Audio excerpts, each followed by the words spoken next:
Cindy Breakspear Yes. was Miss World. Yeah.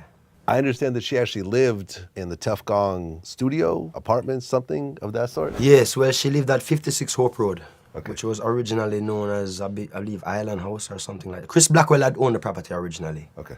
And there was various apartments there that he would rent out to other people.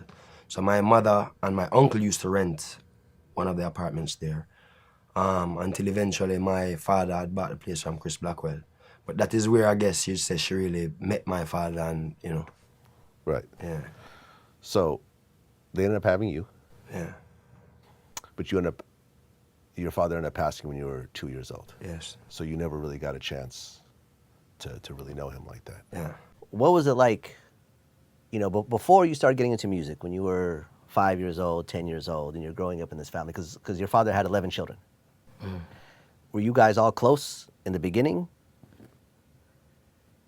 As far as I can remember, Yeah. you know what I mean? We always been close. You know, my older brothers and sisters always them check for me. You know? As a little youth, as a little baby, they would always still come pick me up, and we'd always, holidays we go spend time, and you know what I mean. And even our mothers were very supportive of that, of us coming together as children. You know what I mean. So as far back as I can remember, yeah. Okay. And you're